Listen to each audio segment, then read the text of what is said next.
guys have had to be patient offensively for the 2 games, right? And eventually it's come around, but the continuity hasn't been there in the first half of these 2 games. Why do you think it's taken a little while to get things started? I mean, that's just how football is. It's not always going to go our way. We got off to a slow start, but we just fought through adversity, and being able to get to 2-0 was the most important thing. So we know we got a lot of things to fix up, especially in the first half, and hopefully we get back next week and clean those things up. Chris, with that, how do you stay patient and then be able to make that incredible catch that eventually leads to the first touchdown? Just with that slow start. I mean, it's still a close game. We're still leading most of the game.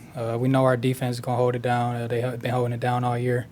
And we just got to stay patient and wait for the ball to come. And when your number's called, you got to make that play. So somebody had to make a play, and I'm glad they threw it to me. So There's some inconsistencies in the passing game, but what about Derek Carr leads you to believe that you guys are eventually going to get there? He just has a calm composure through all that. We know he's not going to panic. We know he's not going to do anything bad or turn against us.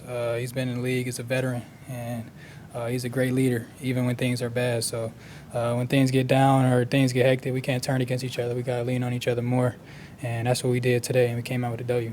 Because how close do you think this offense is to trying to get points? Man, we could be so much better, especially coming out.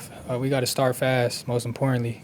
We got to get our things going, stay consistent, not have from what we can be. We got so many weapons, so many guys that can touch the ball and score at any time. So we just got to keep. I'm glad we're 2-0.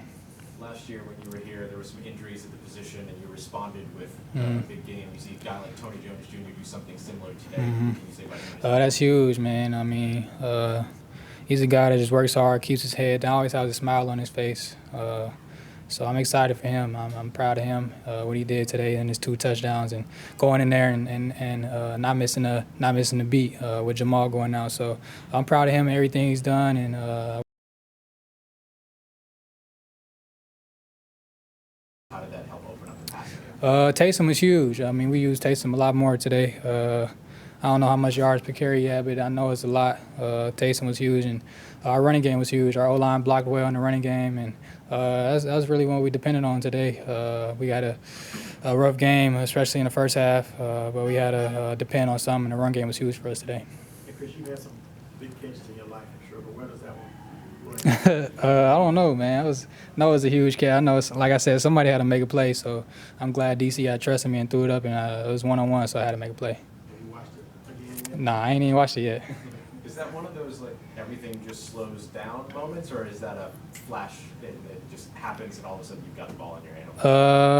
I mean, I kind of knew where he's trying to go pre-snap. If he got 1-on-1, he was going to look at me. So I definitely knew it was going to come. And like I said, just competitive excellence. When your number called, you just got to make that play. So I'm glad he threw it at me. Chris, this is the second straight game the offense has been able to go out and just slam the door, really. So what is that killer instinct, something that has kind of been developing throughout the preseason? Because that just seems like there weren't that many games that ended that way last year. We know it's the NFL. You know it's going to be close games. It's going to be 4-quarter games. Every game's not going to be a blowout. So it's good to be in those type games, to be honest. Be in those close games, fight through adversity and have it come down to the end. I feel like that's going to make us better in the end. So I'm glad we had 2 early in the year. And like I said, we could just keep building and keep getting better from here. Chris, after you spiked that ball, do you know now if you were down or not? Oh, yeah, I knew. I didn't know at first. That's why I spiked it. But everybody was telling me, like, after when I came back to the sideline, like, he ain't touched me. But I'm glad it went out of bounds. So I know he's going to probably bring it up in the meeting. But I'm glad we made that play. Thanks, Chris. Thank you.